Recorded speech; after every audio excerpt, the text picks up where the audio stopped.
L'origine africaine des châteaux forts. Le mot château fort fait instinctivement penser à l'Europe et ses chevaliers du Moyen Âge.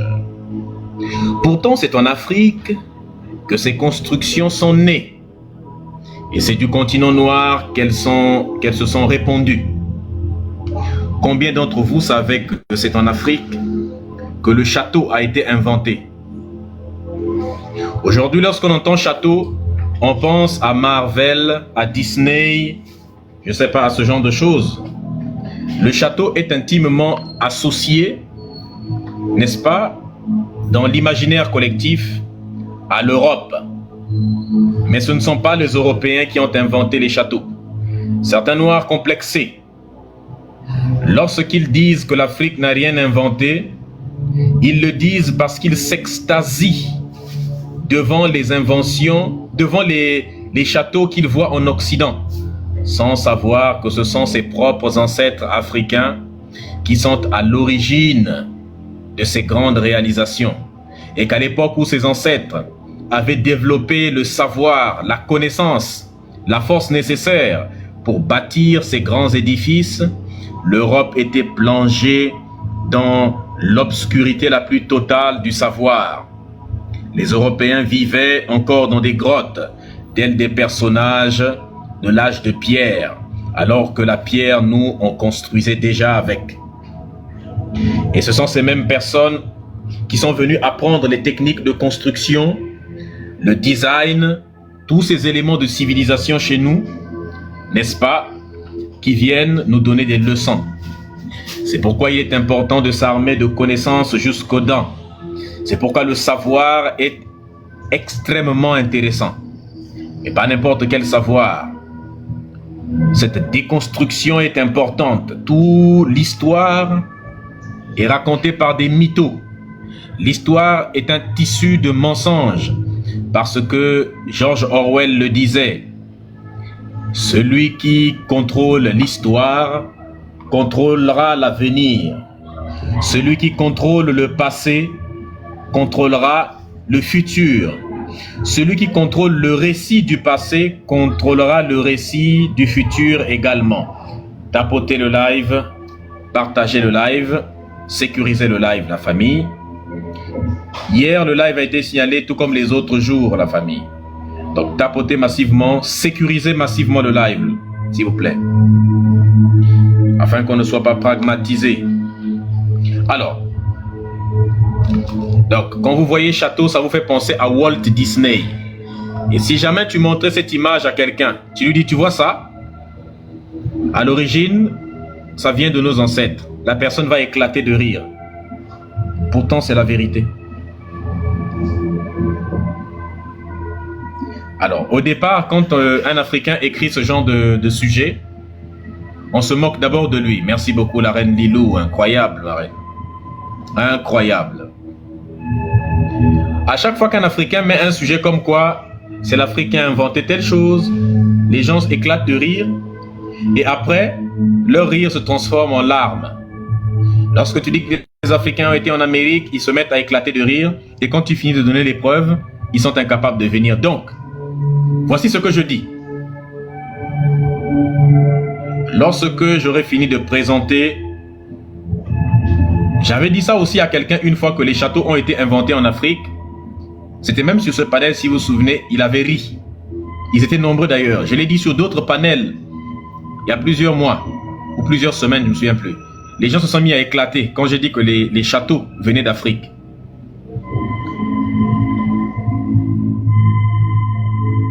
Trouniké avait même fait tout un live pour dire que j'avais tort, que c'était faux. Les Africains n'avaient pas inventé les châteaux. Bon, s'il faut s'occuper de ces gens-là. Donc, voici ce que je vais dire.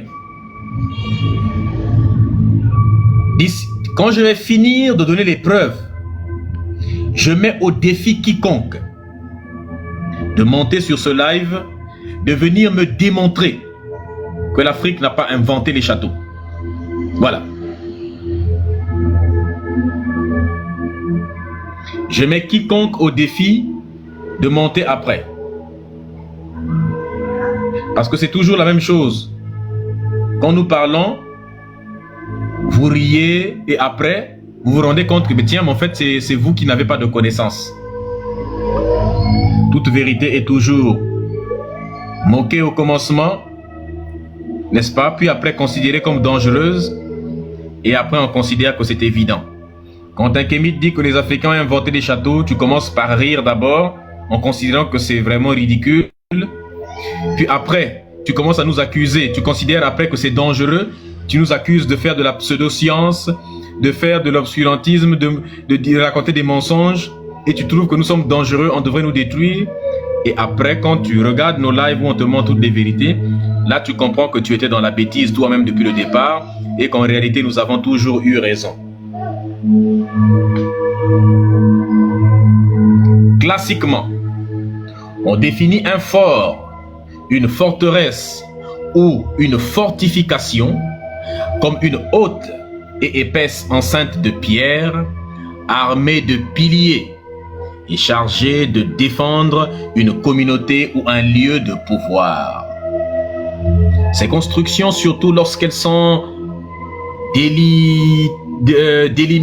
lorsqu'elles délimitent un château, on finit par être associé à l'identité européenne même et à ses récits traditionnels et autres contes de princesses. Par exemple, les histoires comment on appelle l'autre salopard et sa copine là, qui avait bu du poison là, qui s'était suicidé. Roméo et puis Juliette là. Hein? Bon, aujourd'hui, l'Europe est passée de Roméo et Juliette à Roméo et Julien. N'est-ce pas? Aujourd'hui, c'est maintenant Roméo et Julien. Mais à l'époque, c'était Roméo et puis Juliette. Tapotez s'il vous plaît. Partagez. Sécurisez le live. Un Cendrillon, n'est-ce pas? Et même les fées aussi. Hein? La fée Clochette, la fée Lation, toutes ces fées-là, n'est-ce pas? Leurs histoires se déroulaient dans les châteaux. Comme on le verra dans cet article, c'est l'Afrique qui est à l'origine de ces édifices élaborés. Vous pensez que j'allais rater une occasion aussi parfaite de faire une blague, quoi. Leur naissance en Égypte.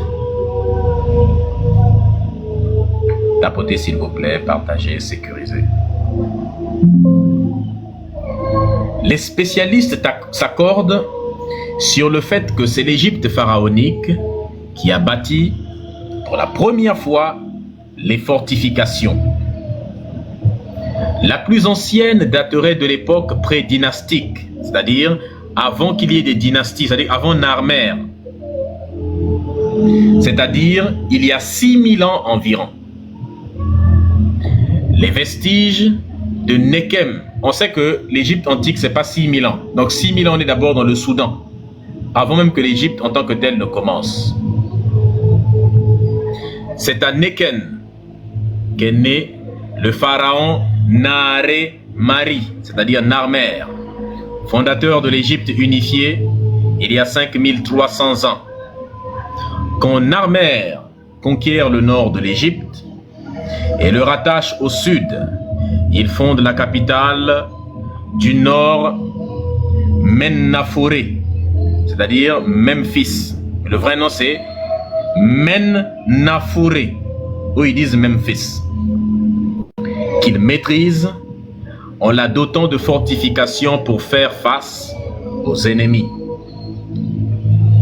Voici donc, n'est-ce pas? Voici les vestiges de ces premières fortifications.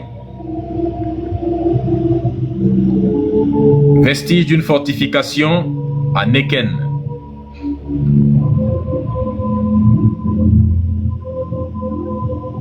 Tout au long de son histoire, l'Égypte comptera des enclos fortifiés, mais c'est celui de Bouhen au Soudan qui est regardé comme le plus emblématique de tous.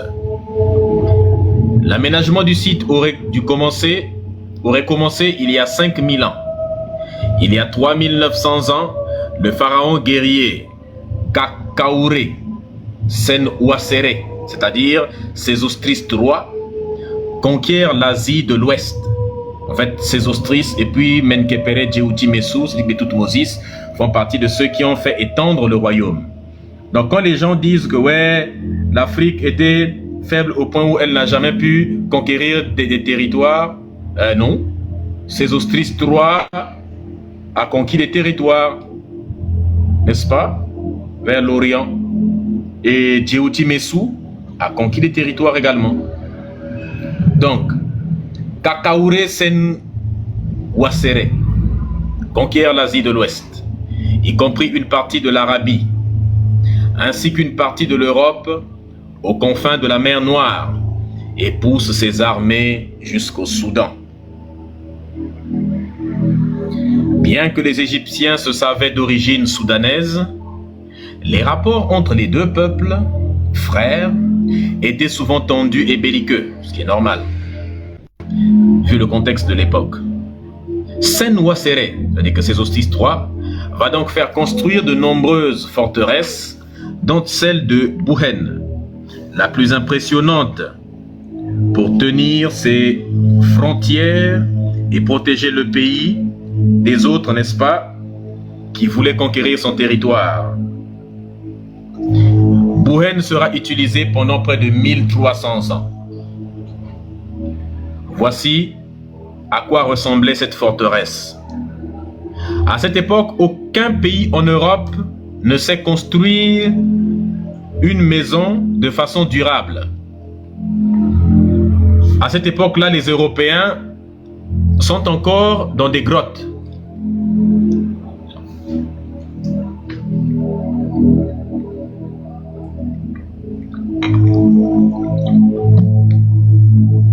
Désolé, je buvais un peu d'eau.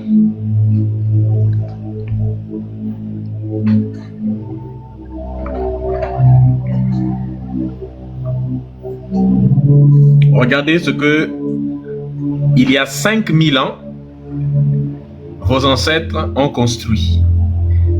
Trouvez-moi quelque chose de similaire en Europe à cette époque-là. Donc nous avons des énormes murs et des espaces comme ça, ce qu'on appelle une fortification, un château fort, bien protégé. Aujourd'hui, c'est comme ça que l'on protège les banques, des choses comme ça. Donc ça, c'est la reconstitution de la gigantesque forteresse de Bouhen, bâtie par Kakaure Senwasere. Le site couvrait une surface de 13 000 mètres carrés et était long de 150 mètres.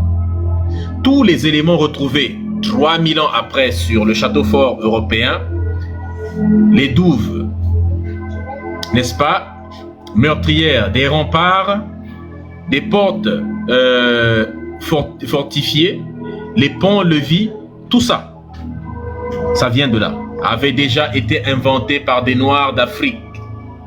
C'est absolument prodigieux.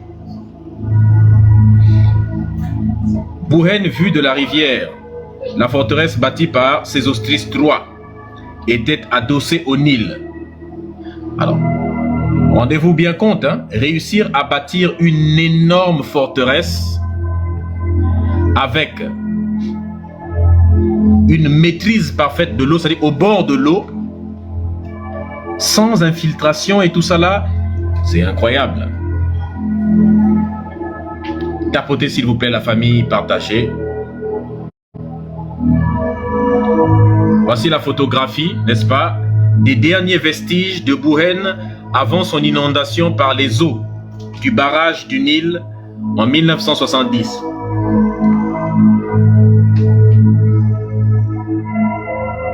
Ces abrutis sont venus construire un barrage au niveau du Nil. Résultat, ils ont inondé des vestiges d'une importance incommensurable. Ces Arabes qui occupent cette zone aujourd'hui, regardez un peu comment ils sont. Donc, ce ne sont pas des fantasmes, c'est des éléments qui sont réels. Tapotez, partagez, sécurisez s'il vous plaît. Donc, voyez la famille? Merci Lilou. C'est lui qui a fait construire ça. Ce blanc-là. C'est un blanc, non? À en croire certains, ce serait un blanc soi-disant. C'est des bêtises, c'est un noir. Kakaouré Senwasere. Un blanc qui s'appelle Kakaouré Senwasere. Hein? Le légendaire pharaon de la 12e dynastie. Reconstitution du temple d'Imana, Dieu, c'est-à-dire Dieu, à Karnak en Égypte. Oh! Ce temple est le plus important édifice religieux de l'histoire africaine. Il était également fortifié. Un temple en général était appelé Out-Nedjer dans l'Antiquité africaine. Out-Nedjer signifie aussi château du Seigneur. Les Romains, en fondant officiellement le christianisme au IVe siècle, par copie et transformation du vitalisme africain égyptien, reprendront cette terminologie de maison du Seigneur ou château du Seigneur pour nommer leur lieu de culte, qui deviendra, n'est-ce pas, la maison du Seigneur, n'est-ce pas, le temple du Seigneur. Le nom qui poursuit jusqu'à aujourd'hui d'ailleurs.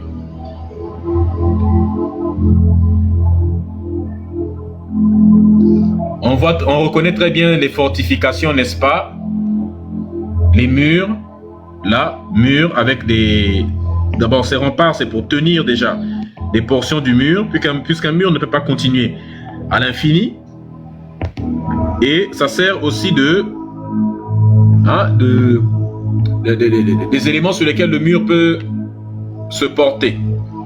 Et comme ça, les gens peuvent défiler en haut pour protéger. N'est-ce pas? Les archers peuvent se mettre en haut si jamais il y a des ennemis.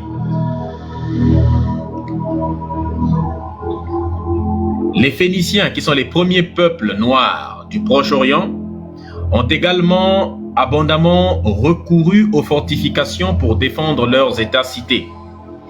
Même leur prestigieuse ville de Carthage en Tunisie actuelle comptait des remparts de pierre. Voilà. Et on sait que les Phéniciens étaient des Noirs. Pour ceux qui ne le savent pas encore, Canaan, la Phénicie, est la première civilisation, et en tout cas l'une des premières civilisations noires du Proche-Orient. Voilà pourquoi les Cananéens sont maudits dans la Bible. Parce que comme la plupart des éléments qui se rapportent à des Noirs sont toujours considérés comme maudits dans la Bible. La plupart des peuples que Dieu maudit dans la Bible, les premiers Cananéens, c'était des Noirs. Les anciens et les premiers Babyloniens étaient des Noirs. Tous les peuples qui sont maudits, la plupart. Les Ammonites, vous sentez bien Ammon dans Ammonite, c'est les Noirs. Oui, les Phéniciens ou Cananéens étaient entièrement noirs au départ, avant l'arrivée d'une minorité de population blanche plus tard. Canaan ou la Phénicie, ou Djahi, est la première et la plus ancienne civilisation qui a fleuri dans la vallée du Jourdain, ce qui correspond aujourd'hui au Liban et à la Palestine et aussi un peu à Israël, un peu de Syrie et de Jordanie aussi. Ça ne veut pas dire que les Israéliens étaient noirs, non. Les Israéliens qui vous apportent cette religion sont des Sémites. Mais à l'époque où cette zone appartenait aux Noirs, eh bien, il y avait des peuples qui n'étaient pas des Sémites là-bas. Donc, ça dit les Noirs. Il n'y avait pas de Sémites. Tapotez, s'il vous plaît, la famille. Mais on reviendra sur ça plus tard. On en fera un live entier.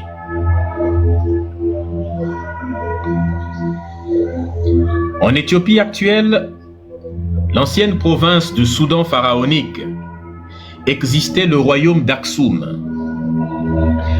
Avant l'avènement du christianisme dans le IVe siècle, Aksum était bien une civilisation vitaliste, c'est-à-dire animiste.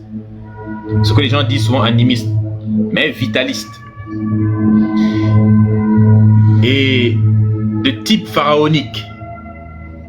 Mis à part ces gigantesques obélisques caractéristiques, Aksum aurait compté des châteaux forts, bâtis vraisemblablement il y a 2000 ans.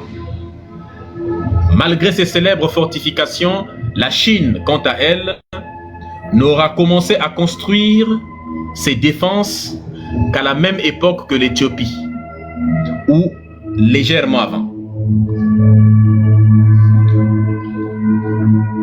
Alors, pour vous montrer, je crois que j'avais mis ça quelque part.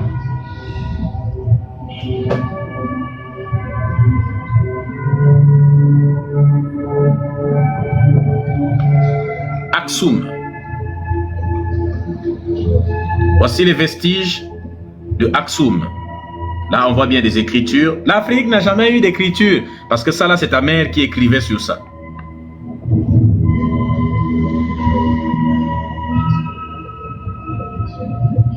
Bon, voici vestiges d'un temple de Yeba, bâti par les Sabéens de Damot.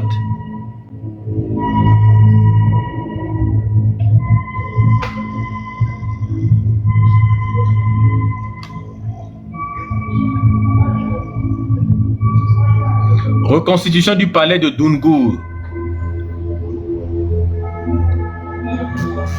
Les autres édifices marquants à Aksum, les monolithes. Les monolithes, c'est des gros blocs de pierre, hein. Encore appelés des obélisques. C'est ce que l'on trouve, n'est-ce pas, aussi en Égypte, mais aussi à Stonehenge, et on sait que c'est les Noirs qui ont bâti ça. Les Blancs n'étaient pas trop connus pour faire ça. Même à l'île de Pâques, c'est des gros monolithes. Les Européens, les Blancs ne sont pas trop connus pour avoir fait des choses comme ça. D'une hauteur maximale de 33 mètres. Ce sont des monuments funéraires qui racontent des scènes de vie ou détaillent l'architecture ancienne. Regardez ce que nos ancêtres construisaient.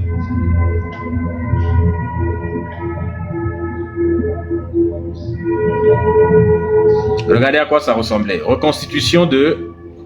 Voilà. Là, on a pu reconstruire à quoi ça ressemblait entièrement. C'est les Blancs qui ont inventé les châteaux. À cette époque-là, qui avait colonisé l'Éthiopie. À l'époque où l'Éthiopie était Aksum, là, voici des obélisques qui sont là.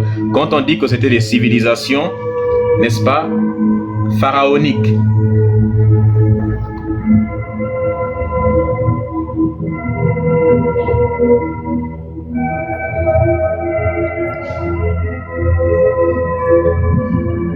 Voici des gros mégalithes.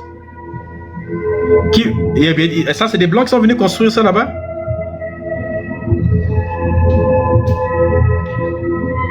C'est en un seul caillou, hein? C'est pas un truc. C'est un seul caillou qui a été taillé comme ça. Montre-moi où les Européens ont pu tailler un caillou comme ça. Les Européens, ils taillent des choses, mais c'est pas des cailloux, hein? C'est autre chose. L'obélisque des Annas. Ici, vous avez les tombes sous les champs d'obélisques. Regardez à quel point elles sont construites. J'ai même l'impression d'être à l'intérieur. Tapotez, partagez, sécurisez le live, la famille. Regardez comment elles sont bien construites.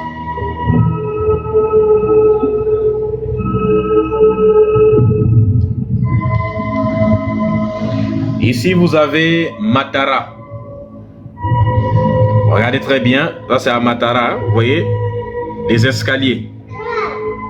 Donc, même les escaliers lesquels tu montes là, les premiers édifices qui ont eu des escaliers, c'est chez nous. Est-ce que tu comprends? Les premiers édifices qui ont eu des escaliers, c'est chez nous. Mettre les cailloux les uns sur les autres pour bâtir tout un édifice, c'est les Africains. C'est là. Regardez. Maintenant, il faut admirer la précision. Admirer la précision à laquelle ces escaliers sont rangés. Regardez. les cailloux bien rangés. Cette façon de construire là, regardez bien cette façon de construire. Je vais vous démontrer que ça existait partout en Afrique. Regardez comment les... Attendez. Je vais vous montrer.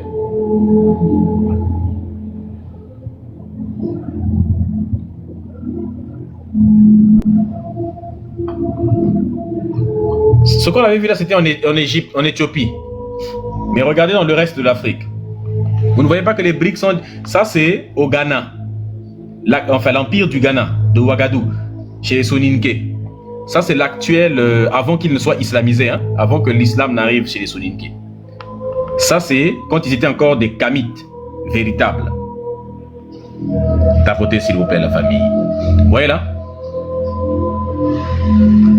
Regardez bien. Attendez, je vais vous montrer. Regardez cette façon de disposer le caillou.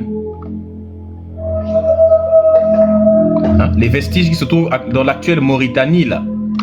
Les vestiges de l'ancien empire du Ghana. C'est à l'empire du Ghana on construisait ça. Donc, je reviens à l'image là avant qu'on parte à l'empire du Ghana, n'est-ce pas? Donc vous voyez donc par vous-même que, regardez la façon de disposer les pierres, c'est la même chose. Et là on est en Éthiopie. Donc le royaume de Aksum. On est à Aksum là.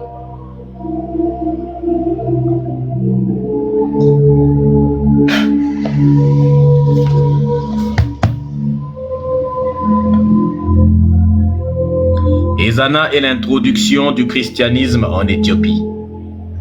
Bon, ça vous connaissez, c'est Ezana qui va introduire le christianisme en Éthiopie, mais on n'est pas là pour ça. Mais sinon, on pourrait revenir sur ça, n'est-ce pas?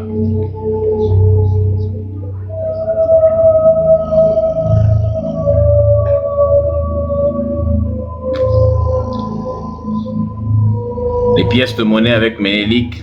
Bon, c'était pour vous montrer les éléments qui étaient construits là-bas, n'est-ce pas? Mais revenons à ce que nous étions en train de lire.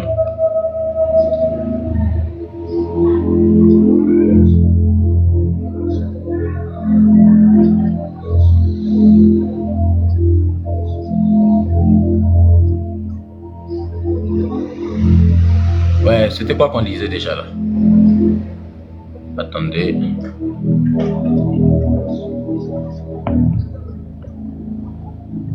Voilà. Donc, pour l'Éthiopie, ancienne province du Soudan pharaonique, existait le royaume d'Aksum. Avant l'avènement du christianisme au IVe siècle, Aksum était bien une civilisation vitaliste et de type pharaonique. Mais, à part ces gigantesques obélisques caractéristiques, Aksum aurait compté des châteaux forts, bâtis vraisemblablement il y a 2000 ans. Malgré ces célèbres fortifications, la Chine, quant à elle, n'est-ce pas, n'aura commencé à construire les défenses européennes, que voilà, comme on a dit, plus tard. En Europe, les enclos de l'Empire romain, dont l'histoire commence il y a près de 2300 ans, étaient le plus souvent faits de bois. Merci Yeyeto. Faits de bois, n'est-ce pas, de murs de terre ou quelquefois, occasionnellement de pierre. Ces défenses de pierre étaient somme toute modestes en comparaison de ce qui se faisait en Afrique. C'est vers le XIIe siècle, sous l'influence africaine encore, que l'Europe va vraiment faire des châteaux forts une tradition. À la fin de la civilisation pharaonique vers l'an 300, les forts sont construits au Zimbabwe. Celui de Manoa, bâti sur une colline, est ainsi la plus ancienne structure de la civilisation de Zimbabwe.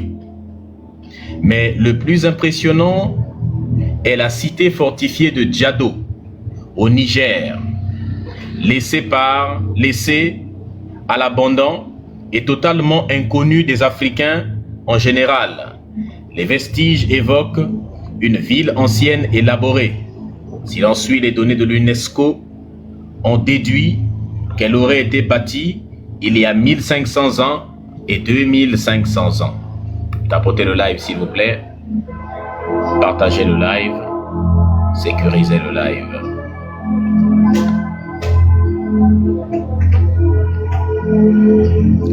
Ici, vous voyez les vestiges du Zimbabwe.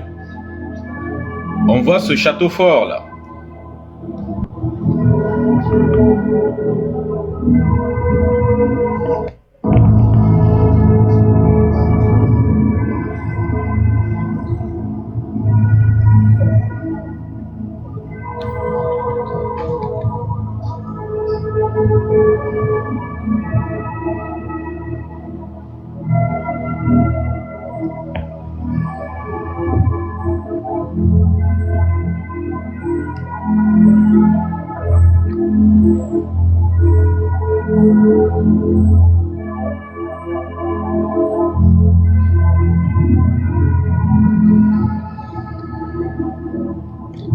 Ici, on vous dit les Noirs, n'est-ce pas, qui vivaient au nord, berbères, mais c'est le mieux, c'est Amazigh. C'est-à-dire que les Noirs qui vivaient au nord de l'Afrique, n'est-ce pas, morts aux origines de la tradition européenne et des châteaux forts. Les premiers Amazirs, ou ce qu'on appelle souvent berbères, ont vécu dans le voisinage et sous l'influence de l'Égypte pharaonique et de Carthage. Et je rappelle qu'ils étaient noirs. D'ailleurs, le mot, on les appelait les Maures. Maure, étymologiquement, ça veut dire noir. C'est donc inspiré de ces deux civilisations qu'ils ont bâti les leurs. La civilisation Garamante, née il y a près de 2000 ans dans les déserts de Libye et du Niger. Elle va ainsi construire des forts. Dans la partie qui se trouvait au Niger, voici à quoi ressemblait la ville. La cité fortifiée de Diado, au nord du Niger. Elle se situe près d'un oasis aux frontières de l'Afrique du Nord. Elle a été très certainement bâtie, n'est-ce pas, par les gens de la civilisation de Garamante. Ces Amazirs noirs. Regardez. Il n'y a presque que des châteaux forts. Les maisons dans toute la ville, les maisons sont très bien construites. Et ça vient crier que les Africains n'ont pas construit de maisons, n'ont rien construit à cette époque-là où vivaient les Européens. Regardez. À cette époque-là, il y avait des châteaux partout. Les gens dormaient dans des maisons bien constituées, bien faites. Regardez. La ville, il fallait regarder le temps, les moyens, l'intelligence qu'il fallait déployer pour construire des structures aussi complexes que celle-ci.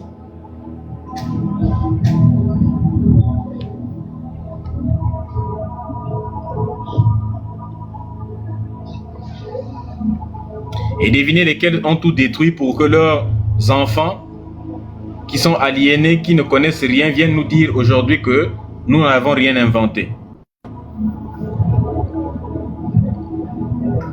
En 640, l'Empire romain d'Occident a déjà disparu quand les Arabes entrent en Afrique, dans l'Égypte. Ils soumettent quelques décennies plus tard le Maghreb noir, le nord de l'Afrique, par la force.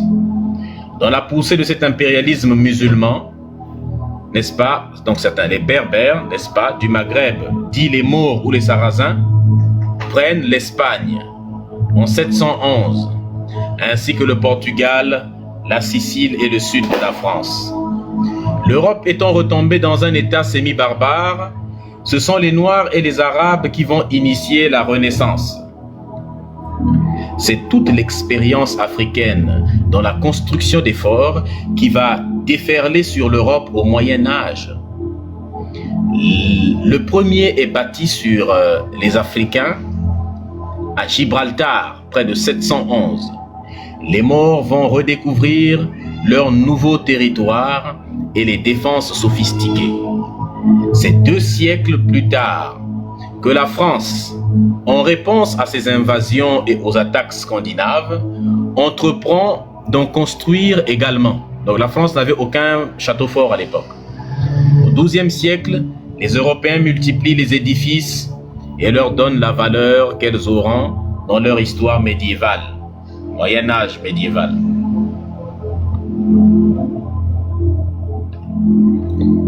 Le fort Maure d'Agen en France, défendu par, n'est-ce pas, ces Africains-là, les armées de Charlemagne contre les armées de Charlemagne au 8e siècle, illustration du 14e siècle. On voit très bien ceux qui sont marqués comme étant noirs et les blancs.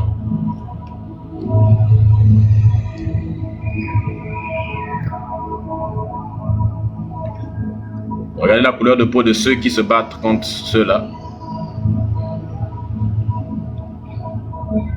Un château fort Maure avec la reine au sommet et le roi sur le donjon. N'est-ce pas? Voilà. Remarquez la coiffure en pointe qu'on trouve beaucoup dans les châteaux européens aujourd'hui.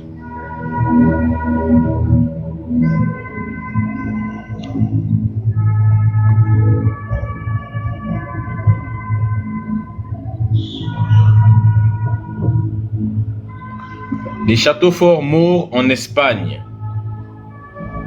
et au Portugal. Ce que vous voyez a été bâti par des hommes et des femmes extrêmement noirs de peau. Ça a été construit par des noirs en Espagne. Ça a été construit par des noirs en Espagne. Mais quand vous partez en Espagne, vous voyez ça, vous pensez que c'est des blancs qui ont construit ça. Alors que non. Quand vous voyez ça, on pense que c'est une civilisation européenne. Non, elle est bien africaine. Elle a été faite par des Noirs, des Africains. Eh oui. Quand vous regardez ça, regardez à quel point c'est complexe. Ils sont fiers de mettre leur drapeau dessus. Hein? Merci la reine Lilou, vraiment, qui est en train de... En Espagne et au Portugal.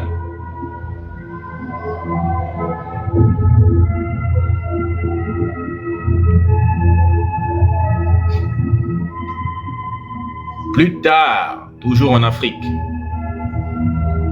comme dans leur territoire en Europe, les rois noirs, n'est-ce pas, du Maroc, continuaient à construire des fortifications en Afrique. Et même quand les Européens arrivent en Afrique au XVe siècle pour commencer le terrorisme de l'esclavage, les châteaux forts sont toujours en activité. Oui, parce qu'il y avait des rois noirs au Maroc pour ceux qui ne savaient pas. Donc s'il y a des Marocains ici, n'est-ce pas, vous allez mal dormir. Ils vont mal dormir quand ils vont apprendre qu'il y avait les rois noirs au Maroc. Oui, les rois du Maroc jusqu'au XVIIIe siècle étaient noirs. Ils ont porté le pays à son apogée historique.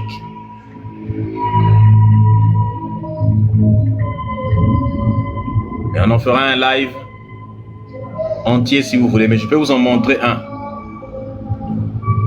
Oui, Moulay d'abord même. Lui, Moulay Al-Rachid. Moulay, pas Al-Rachid, hein? Al-Rachid. Un peu pareil. Il était noir. Ça, c'est un truc qui est admis par tout le monde. Il y a un autre qui s'appelait Takfin, là, tout ça, on sait qu'il est noir aussi.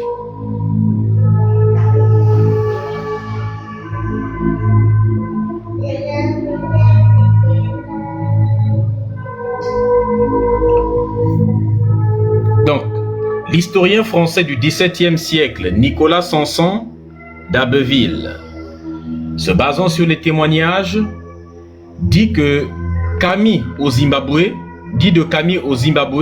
je cite, le palais est grand, magnifique, flanqué de tours au dehors avec 4 principales portes.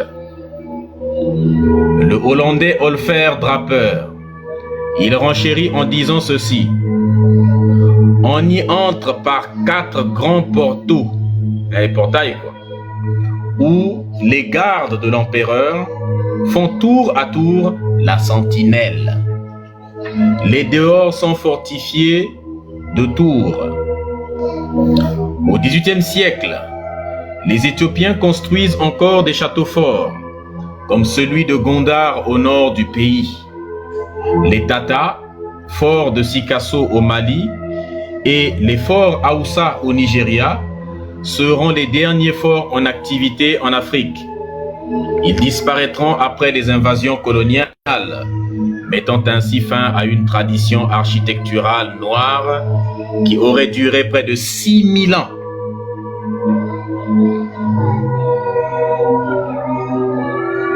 Là, vous avez les fortifications entourant la ville de Marrakech, une ville qui a été fondée par le roi noir Youssouf Ibn Takfin, empereur n'est-ce pas, du Maghreb de l'époque et de l'Europe maure.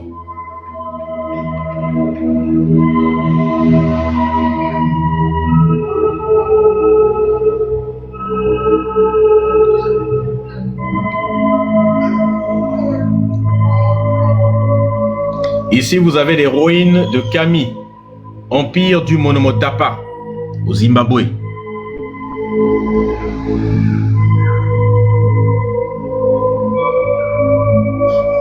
Pourquoi Youssouf? Ils ont dû changer de nom plus tard,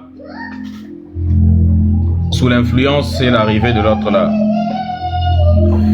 des Arabes, mais ils avaient d'autres noms au départ. Mais leur véritable nom, c'est maintenant difficile à connaître. Là, vous avez les vestiges d'une fortification de la civilisation Swahili de Kilwa en Tanzanie. Cet édifice a probablement été construit au XIVe siècle.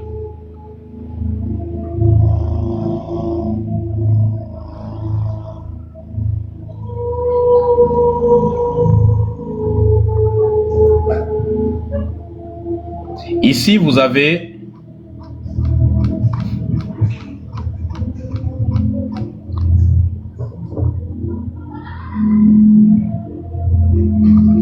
les Noirs qui vivaient en Grèce, les Minoens, la civilisation minoenne. On fera les prochains lives sur cette question-là. La civilisation minoenne, en Grèce. Voici ce que les Noirs de là-bas, n'est-ce pas, avaient construit. Comme en Égypte. On voit très bien, n'est-ce pas, vestiges du palais de Knossos, partiellement restauré. On y voit bien les colonnes d'origine égyptienne. C'est comme ça que les Noirs vont apporter la construction des colonnes. Et aujourd'hui, quand tu vois des palais construits avec des colonnes comme ça, tu penses que c'est européen, mais c'est pas européen en fait.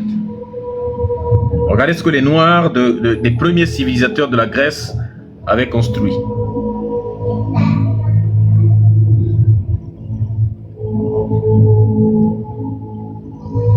Les seuls peuples qui étaient capables de tailler la pierre à ce niveau-là,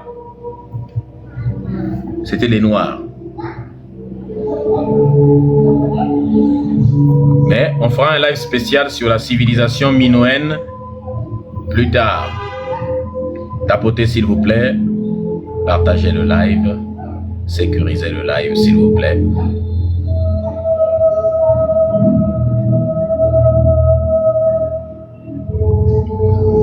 Ici vous avez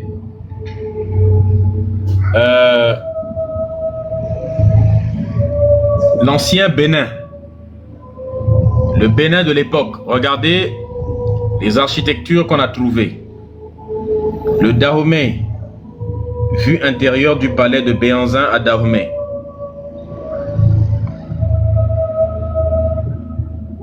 Vue extérieure du palais.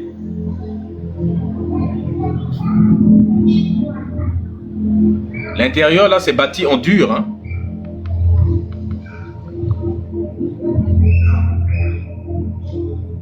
Quand ils sont venus, ils ont détruit.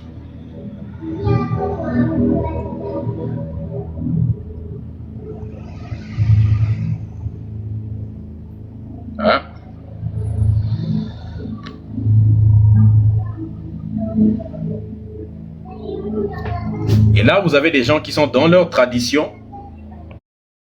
dans leur élément. Vous voyez un musulman ici? Vous voyez un chrétien ici? Mais voici ce que les Blancs ont écrit.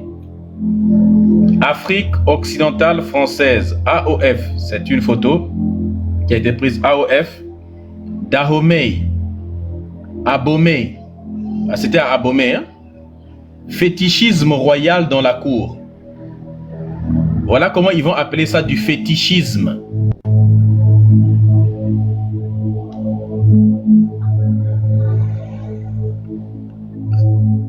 C'est ça ils ont appelé le fétichisme. Mais donc voilà pourquoi reprendre les termes comme vous le faites, quand vous débattez avec les Kémites, quand vous discutez avec les Kémites, toi tu es noir toi aussi, tu es africain, parce que tu as épousé la religion, tu viens traiter la culture africaine des fétiches. Mais il n'y a aucun fétichisme ici. Il n'y a rien qui est fétiche ici. C'est eux qui viennent avec le mot fétichisme pour venir décrédibiliser, pour venir donner un nom ridicule d'abord que les Africains ne connaissent pas, qu'ils viennent donner à toute une tradition, à toute une culture. Les gens là, vous avez l'impression qu'ils sont nus, ils n'ont pas les habits. Est-ce que c'est les Blancs qui ont apporté les habits qu'ils portent là? Ces tissus qu'ils portent sont fabriqués en Afrique par des Africains depuis des millénaires. Regardez ce qu'ils ont sur la tête là. C'est pas ça qu'on appelle des parapluies ou des parasols. Hein les amis? C'est pas ça qu'on appelle parapluie et puis parasol. Les mecs qui viennent, ils regardent ça, ils repartent en Europe, ils disent « Oh, Jean de Lanus a inventé un parapluie, il appelait ça parapluie, il appelait ça parasol. » Frère, d'abord le soleil, toi tu ne le connaissais pas, n'est-ce pas? Et les pluies chez toi, il n'y en avait pas vraiment beaucoup. Ceux qui ont inventé parasoleil et parapluie, c'est ceux qui vivent sur des continents, sur des terres où le soleil et la pluie, il y en a en abondance. Dans les régions tropicales, il pleut tout le temps. Et le soleil, il y en a tout le temps. C'est ceux-là qui ont inventé parasoleil, ça est là. On va savoir quand est-ce que les Blancs ont inventé parapluie, tu vas voir.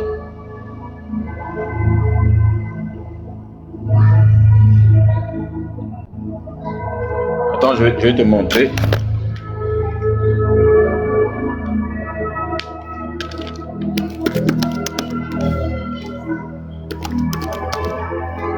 Tapotez le live s'il vous plaît.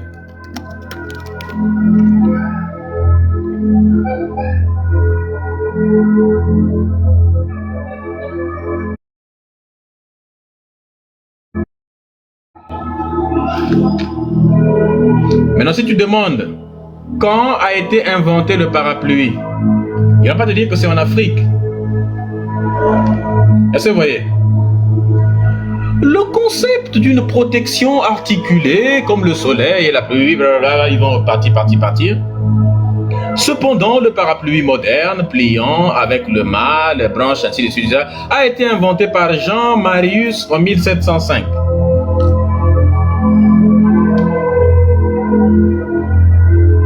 Le parapluie est donc né en 1705 en France. Hein?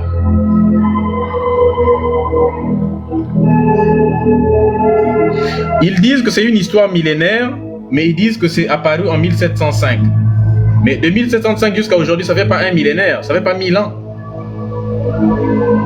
En fait, ces gens-là, si vous les suivez, ils racontent tellement de bêtises que on était où même?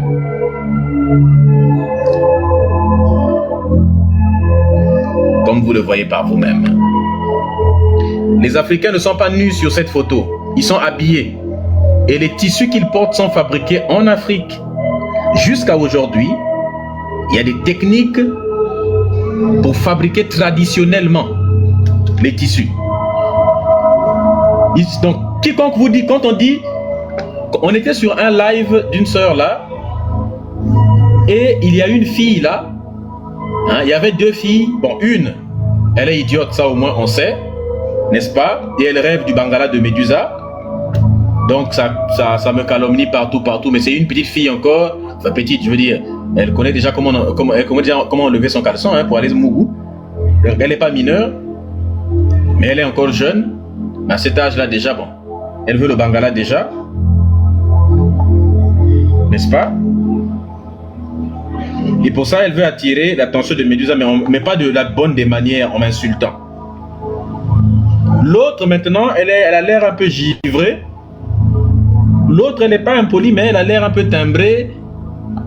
Il lui arrive de dire des choses qui ne sont pas très cohérentes, comme si ses neurones, chacun partait dans son sens, quoi. Comme tu sais, quand quelqu'un a des fesses qui rebondissent, là, des fois, quand la personne marche, tu as l'impression que l'une fesse veut aller se barrer de l'autre, mais après, ça revient. Pour le plus grand plaisir pour nous, on se rince les yeux, quoi. Tu vois. Mais, dans le contexte actuel, c'est le cerveau de la fille, là, qui fait ça. Les deux hémisphères du cerveau, l'hémisphère gauche et puis l'hémisphère droit. Est-ce que vous comprenez? Et donc, elle était en train de dire en plein live, mais vous les Kémites, vous nous appelez à revenir dans la culture africaine. Vous savez les Chokobi, parce que bon, c'est noir là, Chokobi toujours. Vous savez, quand vous nous dites de revenir à la culture, voilà, retour aux sources, on va s'habiller, on va marcher nu, quoi. On va s'habiller avec des feuilles, quoi. Et lui, là, tu vois qu'il a porté une feuille. Ça, c'est une feuille. Ça, là, c'est une feuille. Voilà, vous appelez si, nous, c'est pas quoi, là. Donc, il faut arrêter de dire que les Africains, revenir aux sources, il faut arrêter de dire que ça correspond à porter des pagnes, à porter des feuilles, s'habiller avec des feuilles. Non, il faut arrêter de manquer de respect à notre culture, à notre tradition. Abomey, au Dahomey, ruine de la salle de réception des rois dahoméens. Regardez.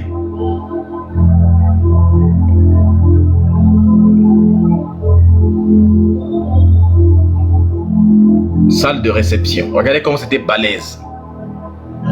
Avec des colonnes, des arcades. Pareil, ruine du palais d'Abomey.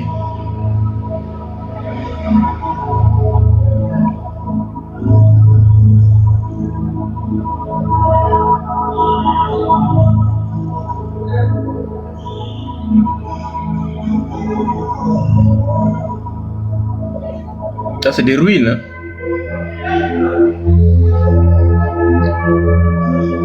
Le palais d'Abomey. Ça, c'est des grandes poutres qui retenaient, n'est-ce pas, les toitures des maisons, qui soutenaient les murs. Regardez à quel point c'était avec bien sculpté.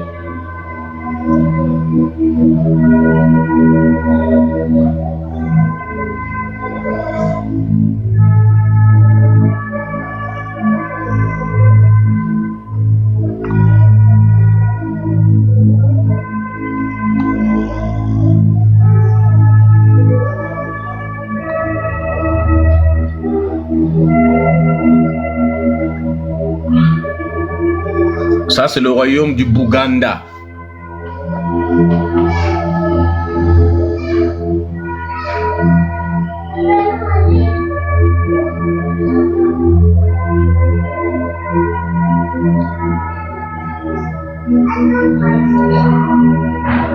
Regardez là, regardez. Le savoir-faire qu'il faut avoir.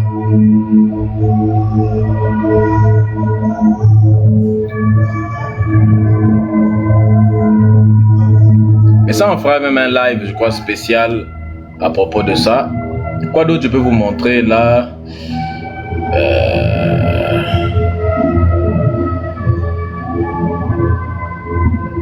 Ça, c'est l'empire de Ouagadougou. Avant que les Soninké ne soient islamisés, quand ils étaient encore des Kémites. Ça, c'est à Ouadane, les vestiges de Ouadane. Ça se trouve dans l'actuelle Mauritanie.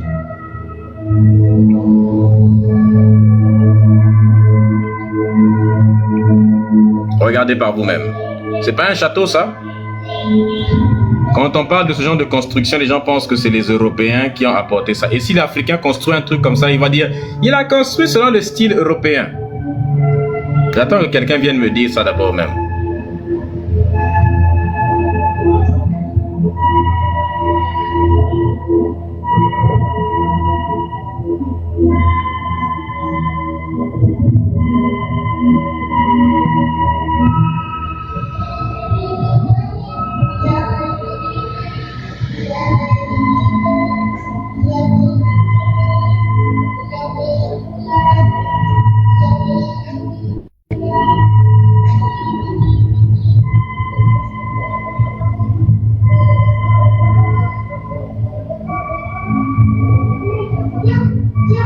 Donc vous voyez un peu, c'est-à-dire que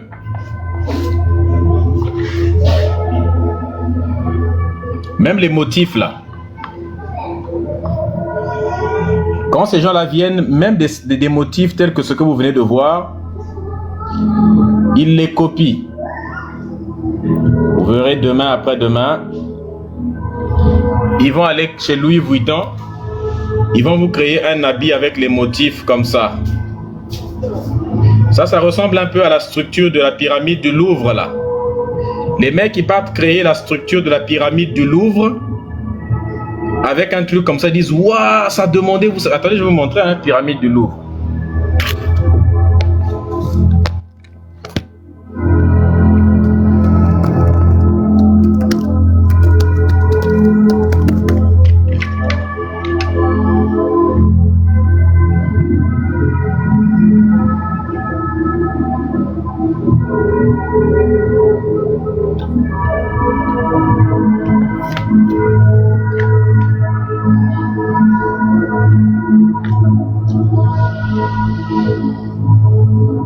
Donc la pyramide du Louvre, c'est celle-là. Mais si vous voyez la structure, n'est-ce pas? La structure interne constituée des petites pyramides, n'est-ce pas? Elle-même, des petites pyramides. C'est de l'inspiration qu'ils trouvent là-bas. Ailleurs, ils piquent l'inspiration ailleurs.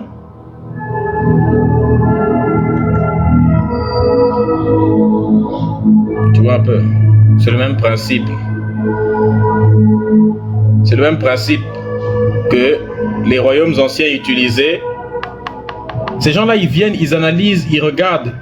Parce que quand le truc était bien construit, là, ça tenait. Hein? Tous les cailloux là réussissent à tenir. C'est très ingénieux comme système que vous voyez le truc là. Comment réussir à faire quelque chose qui a des trous, qui fasse passer la lumière et puis l'air, mais qui soit suffisamment résistant pour supporter tout le poids. Ça demande l'intelligence. Pour mettre en place une structure, des gens se sont assis pendant, je ne sais pas combien de temps, à réfléchir, et ils sont tombés sur cette structure à plusieurs pyramides comme ça. Ils se sont rendus compte que quand on dispose des pyramides de la même manière, de manière à la fois à l'envers et comme ça, bah ça répartit les poids de manière très bien, ainsi de suite. Les mecs, ils ont réfléchi à ça, quoi.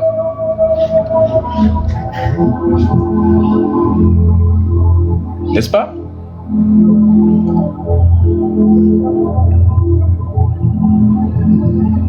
Regardez les vestiges.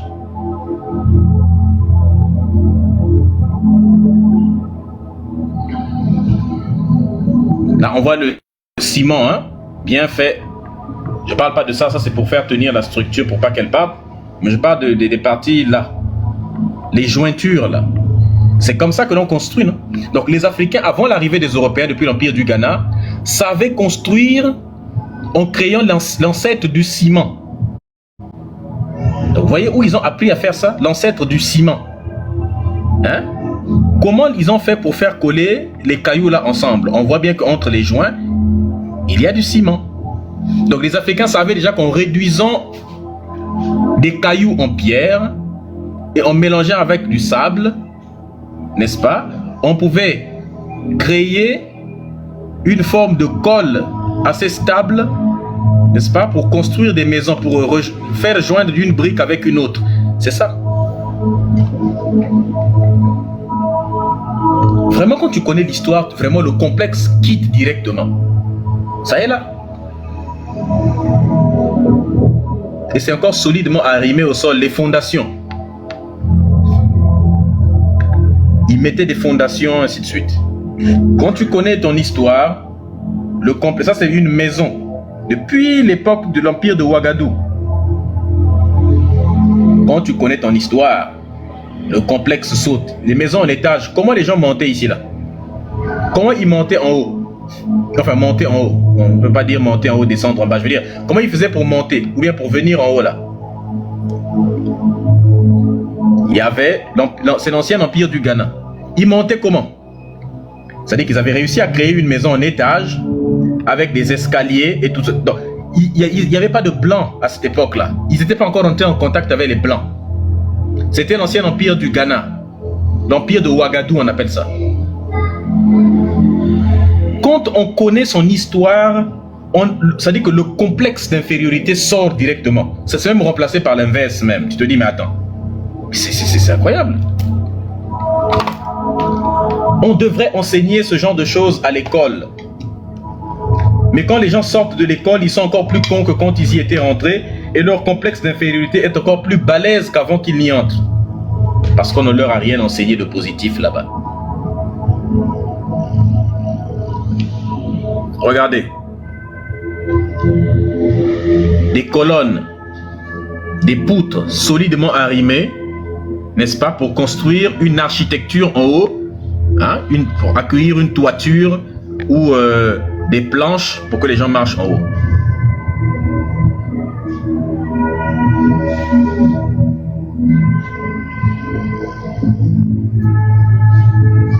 Regardez. Une forteresse, quoi, avec, n'est-ce pas, des grosses tourelles comme ça. Les gens pouvaient monter pour observer s'il y a des ennemis qui approchaient ou des choses comme ça. Est-ce que vous voyez un peu? Vous écoutez me guérir. Otep, joli. Otep, Otep. C'est ça la véritable psychothérapie. Ou la véritable thérapie, c'est celle-là. Et normalement, dans des églises, c'est ce genre de prédication qu'on devrait faire. Dans des mosquées, c'est ce type de prédication qu'il fallait faire. Dans nos cours d'histoire à l'école, on devrait enseigner ce genre de choses. Mais dans nos cours d'histoire, on nous enseigne des conneries.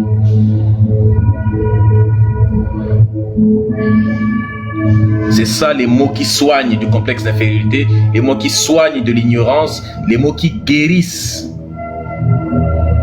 les traumatismes, n'est-ce pas, que nous traînons depuis, les pires crimes contre l'humanité que nous avons subis. Et qui nous rétablissent dans notre place légitime, celle de pionniers, non seulement de premiers-nés de l'humanité, de pionniers de la civilisation, de ceux qui ont inventé les châteaux forts.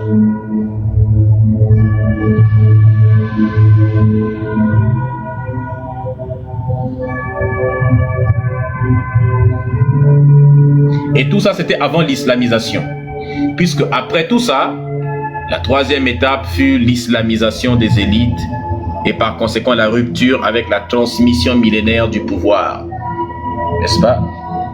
La succession harmonieuse avait laissé place à la guerre des pouvoirs. La même islamisation avait créé un fossé entre l'élite et le peuple. Le peuple qui était demeuré vitaliste.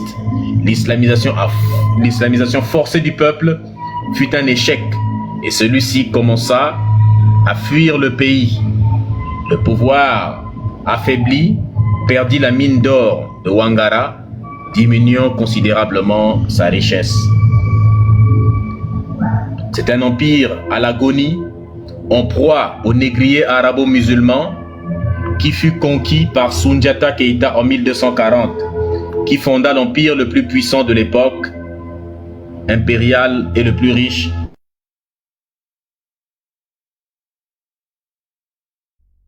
Moi, l'empire était musulman depuis le début. Tu as envie de le gifler même. Les Noirs qui disent l'empire du Mali était musulman depuis le début parce que... Musulman depuis le début comment? On te dit que le peuple n'était pas suffisamment. Le peuple était resté vitaliste. Il y avait quelques gens qui étaient... Et ça fait tomber l'empire du Ghana. Et c'est de l'empire du Ghana que l'empire du Mali va naître. Donc, quand l'empire du Mali naît, les connaissances que cet empire-là a, ce sont les connaissances qui lui viennent, tout ce qu'il sait. C'est-à-dire que tous les gens qui habitent là-bas, tout ce qu'ils savent leur vient de l'empire du Ghana qui lui était totalement vitaliste. Et même les débuts de l'empire du Mali, c'était pas encore musulman, c'était vitaliste. C'était des gamites véritables. Ils avaient des architectures, tout ce qu'ils connaissaient, l'artisanat et tout ça venait de l'Afrique. Donc c'est pas, les Arabes n'ont rien apporté au Mali, n'est-ce pas, que les Maliens ne connaissaient pas avant.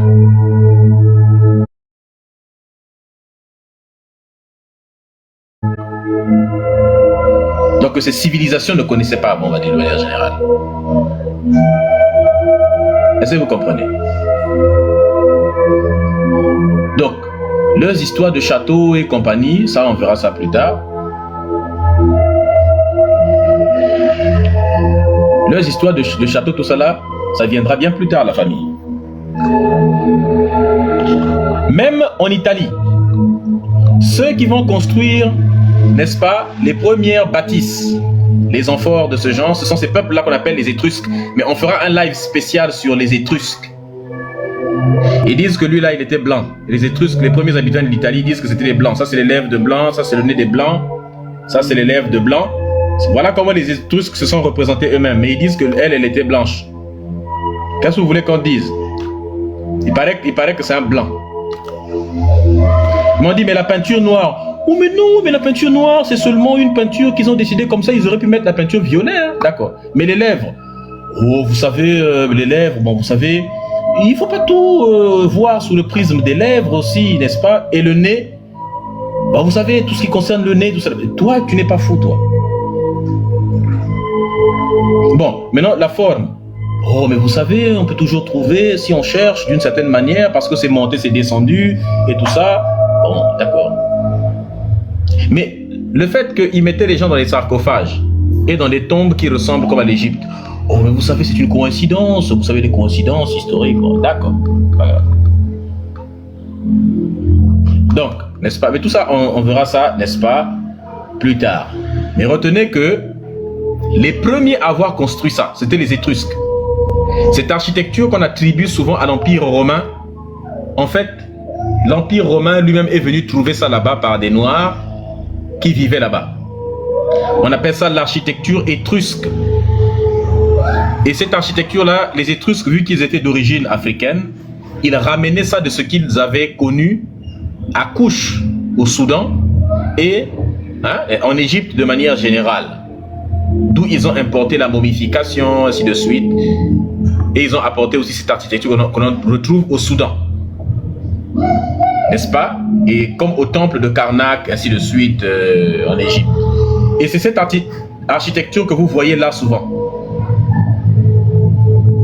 Et quand la plupart des gens voient ça, ils pensent que ça c'est l'Europe. Mais ça, c'est pas l'Europe. C'est pas l'Europe. Voici ce que les Étrusques construisaient. Avec des grosses poutrelles. Et c'était les Noirs, hein, les amis.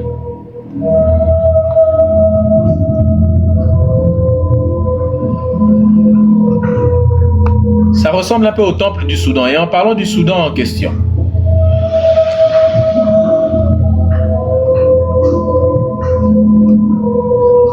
et de la civilisation égypto-nubienne, ceux-là qui ont donné naissance aux pharaons, les premiers pharaons, le début de la civilisation égyptienne qui commence au Soudan. Tu es dans un film, toi. Écoute-moi, MMN. Si tu es un garçon véritable, je t'ai envoyé l'invitation. Si tu as les noyaux et le cerveau nécessaires, accepte l'invitation. Viens me démontrer que je suis dans un film. Je mets au défi tout le monde. Vous partez parler à l'extérieur. On t'en fait des lives, vous n'avez pas le courage de monter. Viens me démontrer ici sur ce live. Si tu es un garçon, si tu as un sac de noyaux en bas, ou si tu n'as que des petits pois, n'est-ce pas? Si tu n'as que des pois chiches à la part des testicules, monte sur ce live, viens me démontrer que les châteaux forts ne sont pas d'origine africaine.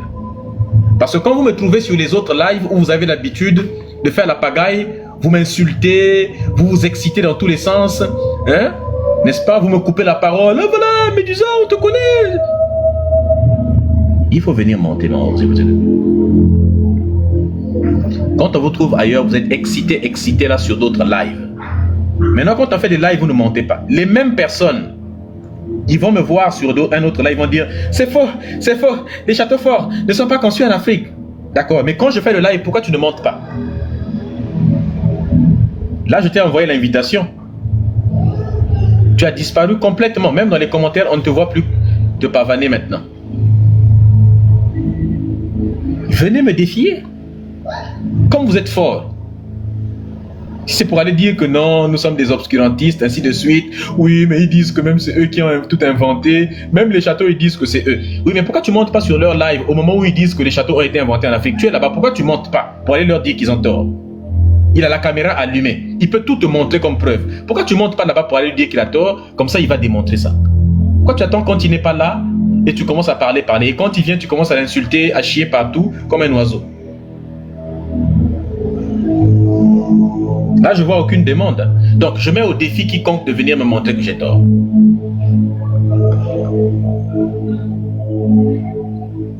Voici les fameux Blancs qui ont fondé la civilisation de l'Égypte. C'est eux les fameux Blancs en question qui ont fondé la civilisation égyptienne. Après, s'ils sont représentés avec la peau noire, c'est une coïncidence. C'est une coïncidence malheureuse, malencontreuse. C'est le temps qui a fait qu'ils ont changé de couleur comme ça. Mais sinon, à l'époque, quand ils ont représenté, ils étaient blancs. Maintenant, pourquoi ils ont les nez des noirs et les cheveux courts comme ceux des noirs? Encore une coïncidence. Vous savez, le hasard, c'est bien faire. Les coïncidences, il faut toujours prendre en considération. Certes, ils ont le visage des noirs, les lèvres des noirs, mais c'est une coïncidence. Bon, d'accord. Voici ce qu'ils étaient capables de faire. Des objets d'une précision inégalée. Les premières pyramides naissent au Soudan. Les premières pyramides sont nées au Soudan. Si on vous pose la question, quel est le pays africain qui a le plus de pyramides? La plupart d'entre vous, vous allez dire quoi? Égypte. Fausse réponse. Le pays qui compte le plus de pyramides, c'est le Soudan. Le pays qui compte le plus de pyramides, c'est le Soudan. Et les premières pyramides sont les pyramides du Soudan. Les voici. Les premières pyramides en date de l'histoire. C'était d'abord ça. Et c'est ceux-là qui vont servir de modèle. Donc ils sont un peu plus petits. C'est eux qui vont servir de modèle pour construire les grandes pyramides de l'Égypte. Et même, tu vois, cette façon-là, les portes là, vont servir aussi de modèle pour construire les énormes que l'on trouve en Égypte et qui seront ensuite pris comme modèle pour construire, n'est-ce pas, l'arc de triomphe. C'est de ce modèle-là qu'on a pu construire l'arc de triomphe en France et ailleurs, qui se trouve aux Champs-Élysées. D'ailleurs, même les Champs-Élysées, c'est les champs d'Iyalou de l'Égypte antique qui ont été copiés. C'est Homère qui avait appelé ça Champs-Élysées, n'est-ce pas? Et la France a recopié. Mais Homère, on sait que il a été formé en Égypte. Et c'est en faisant référence à l'Égypte qu'il a parlé des Champs-Élysées, en copiant les champs d'Iyalou. Il en parle lui-même d'ailleurs même. Hein? Voici l'invention des colonnes qui donnera les premiers temples, les premiers châteaux. C'est en Afrique. À cette époque-là, écoutez bien, à l'époque où ça s'est construit, au Soudan, nous sommes au Soudan là, il n'existe aucun équivalent en Europe.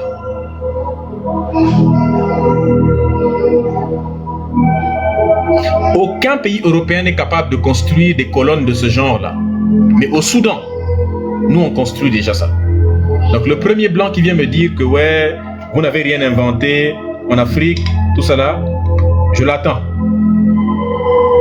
De toute façon, il y en avait un qui était monté il y a quelques jours là, pour venir me dire que voilà, on n'a rien inventé. Bon, il a eu toutes les réponses. Voici les différentes pyramides en question. Il y en a plein, il y en a plein. Ce qui me ce qui me fait mal au cœur, c'est le fait que nous assistons aujourd'hui à l'arabisation entière et à l'islamisation du Soudan. Le Soudan, vu qu'il est en train de s'arabiser, il y a ce que l'ONU appelle un véritable nettoyage ethnique. Attendez, je vais vous montrer. Pensez peut-être... Je vais faire un live sur ça. Attendez, je vais écrire. Wait a minute. I'm gonna write it. Let me write.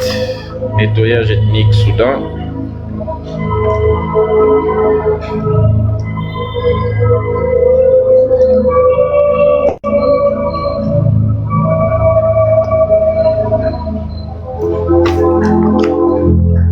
On fait un live sur le nettoyage ethnique qui se passe actuellement au Soudan. La famille, s'il vous plaît, tapotez, partagez, sécurisez le live. Je vous montre. Oups.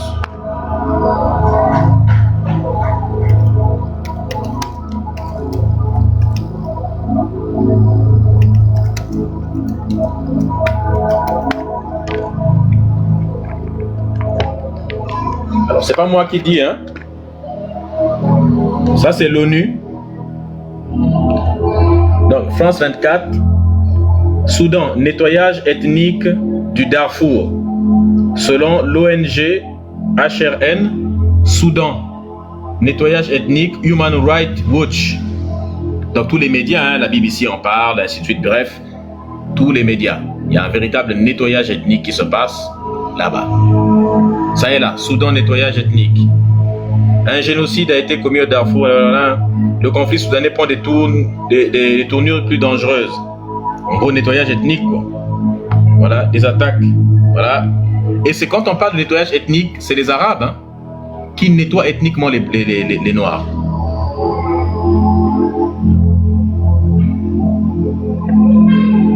Donc, lorsque ces Arabes vont prendre le Soudan et qui vont tout islamiser, vu que leur islam leur interdit l'idolâtrie, pour eux ça c'est l'idolâtrie, et que ce sont des iconoclastes. Nous avons vu ce qu'ils ont fait en Syrie.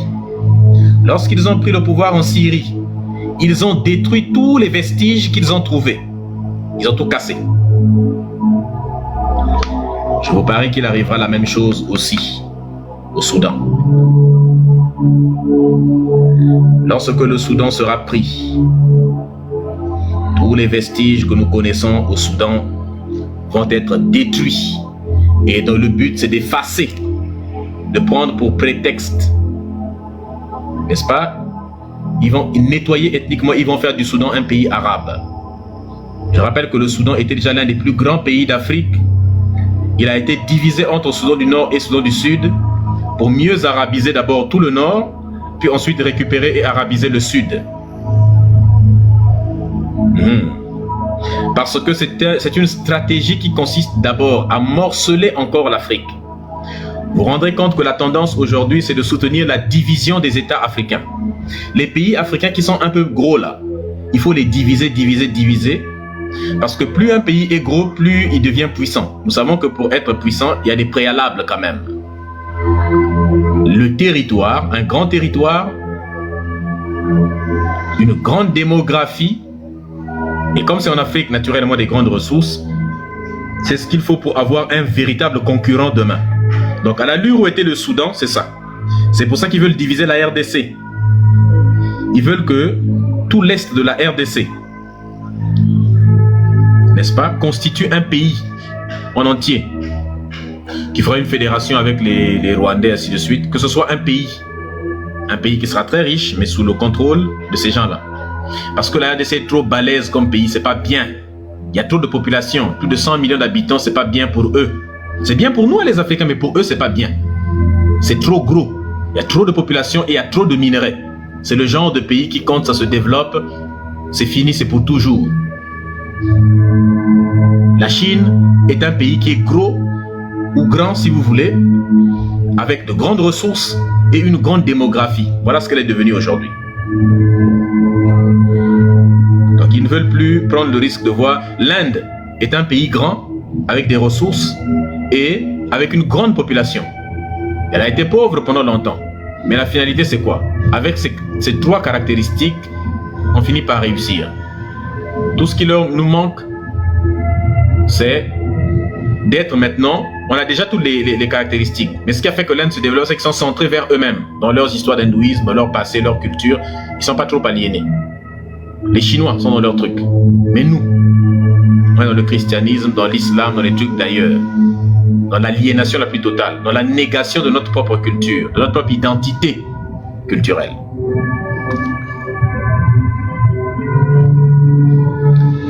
Voici donc, pour continuer, voici à quoi ressemblaient, n'est-ce pas, des temples. Là, c'est le temple de Amani, c'est-à-dire que Dieu, avec l'allée centrale bordée de béliers, l'animal totémique du Créateur dans la tradition égypto-nubienne. C'est pour ça que le bélier là, et puis le veau, ont été condamnés dans la Bible, voilà, ou le veau d'or. C'était parce que ça appartenait, c'était un élément de la spiritualité des Noirs. Donc, dans leur but de diaboliser les Noirs toujours, et voilà, ce que les Sémites ont fait. Et, bon. Et ça, c'est pour ceux qui connaissent un peu la Bible.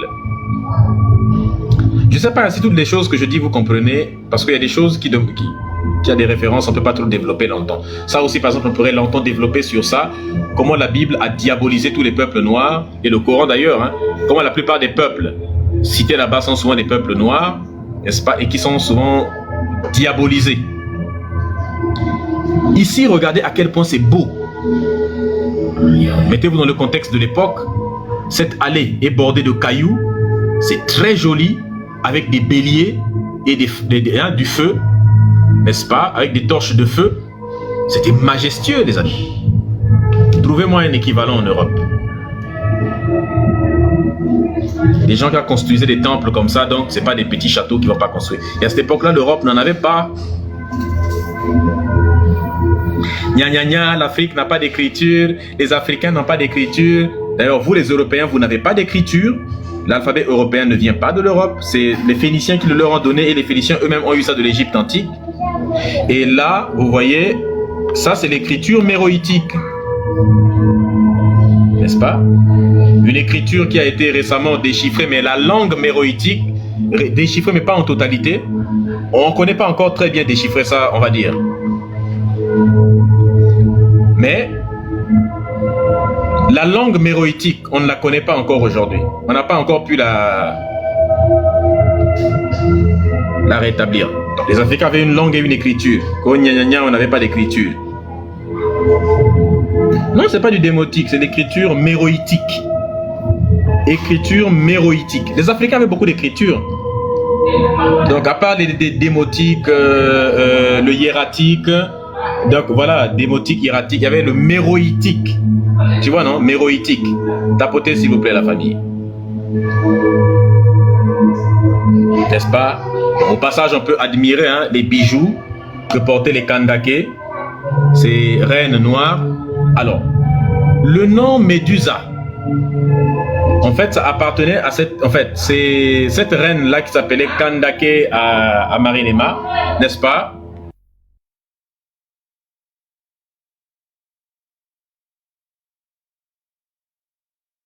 Pardon, c'était ces reines-là qu'on appelait les Kandake, elles. On les appelait les Kandake, qu'on appelle souvent Candace, mais c'est les Kandake. Pendant longtemps, n'est-ce pas, elles ont gouverné. Ce qui dit que l'Afrique n'a pas de problème, n'est-ce pas, avec le fait que la femme puisse diriger. Et c'est cette femme-là qui portait des dreadlocks, des cheveux qui étaient très longs, n'est-ce pas, qui descendaient vers le bas, des rastas, pardon, des cheveux des rastas.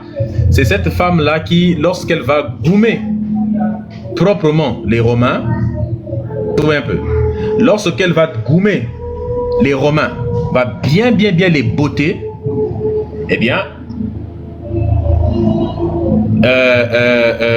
les Romains, les Grecs, pardon, en regardant ces exploits-là, ils vont transformer son histoire en une femme. Voilà, vous savez, les Grecs, ils avaient l'habitude de tout transformer en mythologie.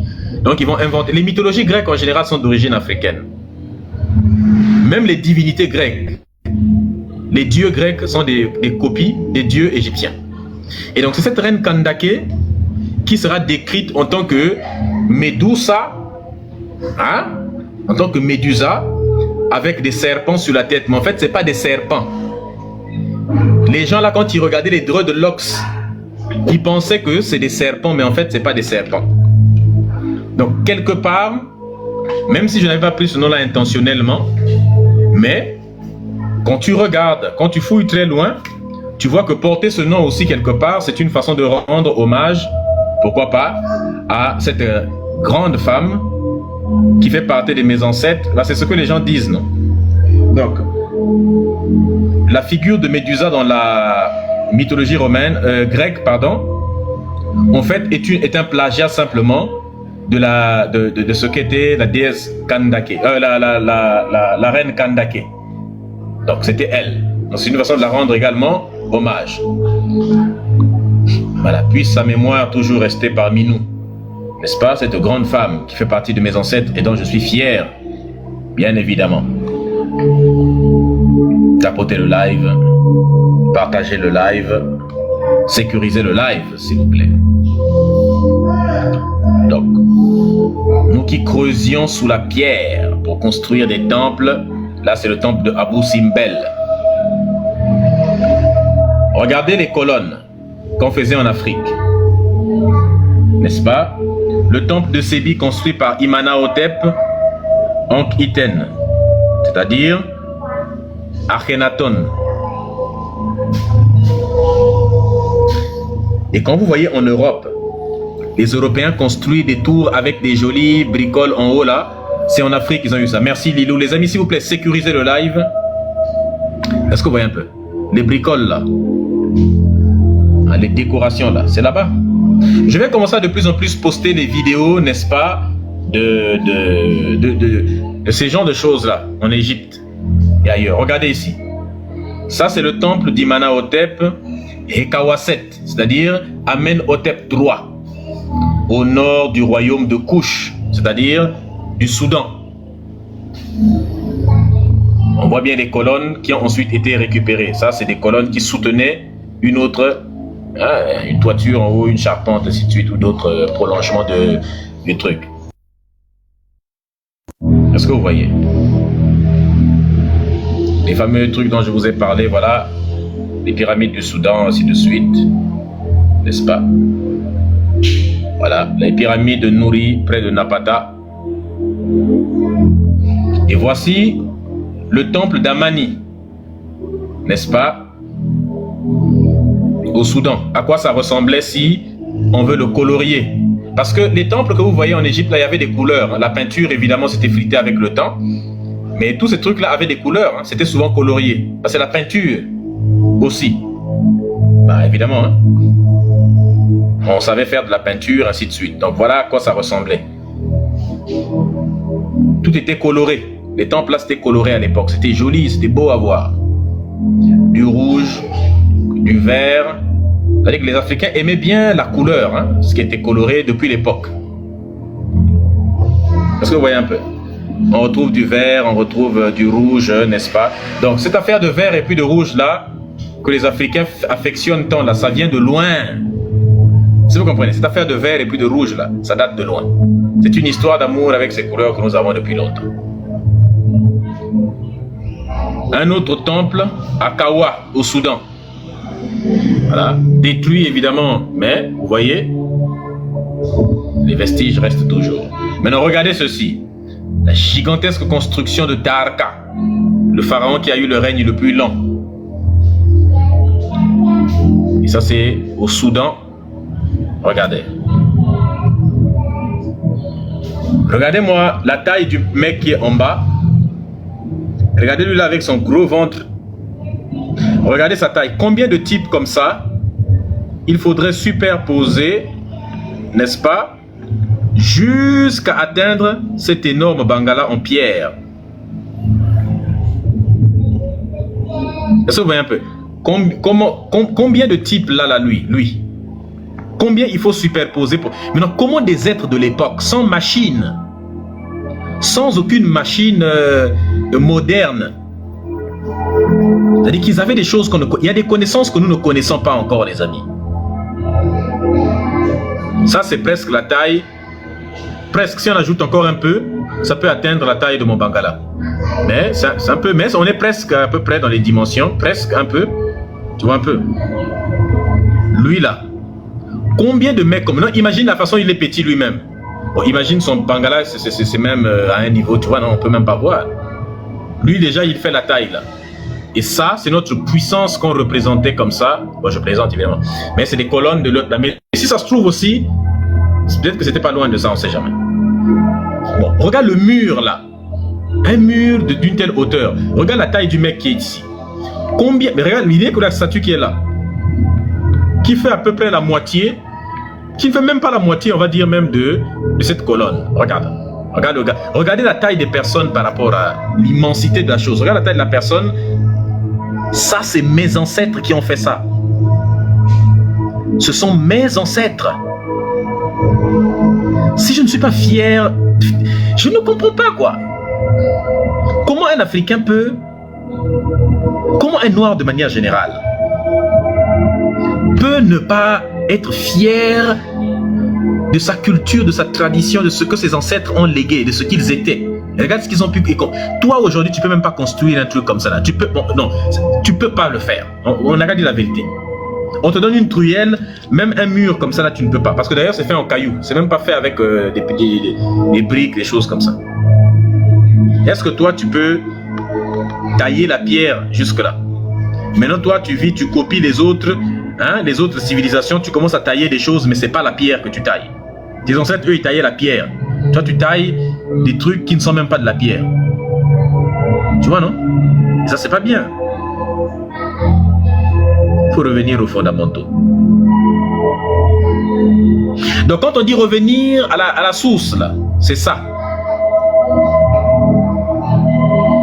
Retrouver cette connaissance, n'est-ce pas, qui a fait que, cette intelligence-là, qui a fait qu'on ait pu bâtir des choses comme ça.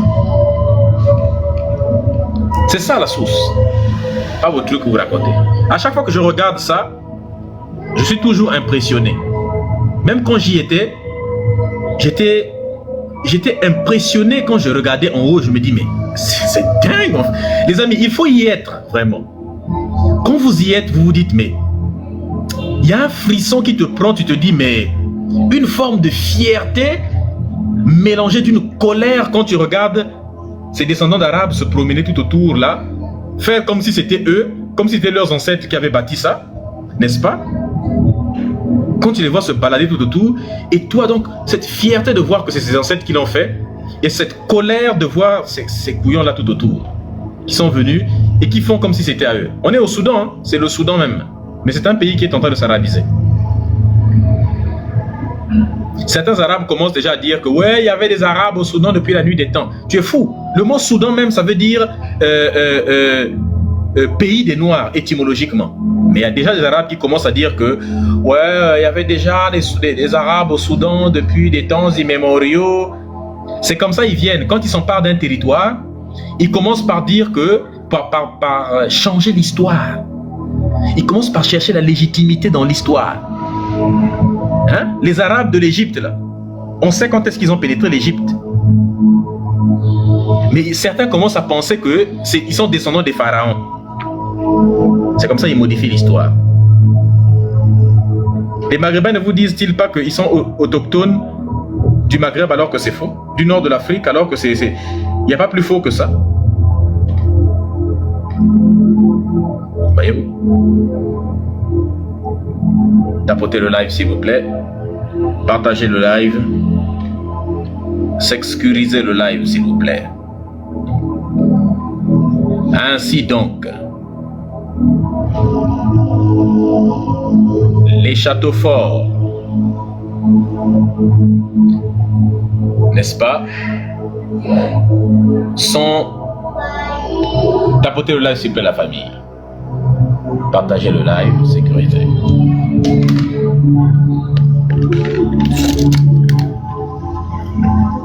Ainsi donc, n'est-ce pas,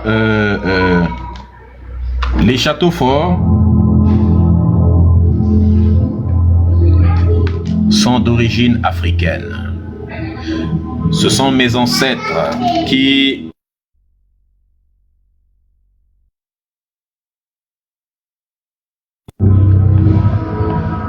oui, les Libanais en Côte d'Ivoire diront qu'ils sont une ethnie. Ne vous inquiétez pas. Vous ne serez pas là en 2070. En l'an 2070, en l'an 2080, les Libanais en Côte d'Ivoire diront qu'ils sont... Ils diront que oui, mais il y a toujours eu des gens, n'est-ce pas, très clairs de peau, qu'on n'appelait pas encore Libanais, mais dont on savait qu'ils vivaient toujours en Côte d'Ivoire depuis longtemps. Ils faisaient partie de la tribu des Banou Libaïna. Je sais pas, ils vont inventer un truc bizarre là. Blaguez avec les gens. Hein. C'est la vérité. Quand on envahit un territoire, il faut toujours chercher une légitimité dans le passé. Sinon, vous serez toujours vus comme des envahisseurs. Pour éviter d'être vus comme des envahisseurs éternellement, il faut, n'est-ce pas, absolument modifier le passé. Parce que n'oubliez pas, George Orwell l'a dit. Il a démontré sa capacité à anticiper les choses dans ses romans d'anticipation en 1984, La ferme des animaux. Il le dit très bien, celui qui contrôle le passé, il contrôlera le futur. Et par contrôler le passé, il entend contrôler le récit des événements du passé. C'est la définition même de l'histoire, le récit des événements passés. Et ça, vous voyez un peu. Ainsi donc, ce sont mes ancêtres, Agan Mélanès, c'est-à-dire noirs, qui ont construit, qui ont été les premiers en date de l'histoire à bâtir des châteaux forts. L'importance d'apprendre ceci, c'est que les jeunes Africains doivent comprendre qu'ils doivent, n'est-ce pas, se gorger de connaissances, de savoir, et qu'ils soient décomplexés totalement, et qu'ils commencent à reconstruire des nouveaux châteaux, sans aucun complexe, parce que ce sont leurs ancêtres qui ont appris aux autres même comment le faire. C'est votre culture, c'est votre tradition. Et je rappelle que vos ancêtres, quand ils construisaient des châteaux, ils n'avaient aucune religion. Du moins, ils n'avaient pas de religion à importer. Ils étaient des purs kémites, c'est-à-dire que des Noirs qui vivaient dans leur culture, dans leur tradition, sans avoir besoin de culture et de tradition des autres.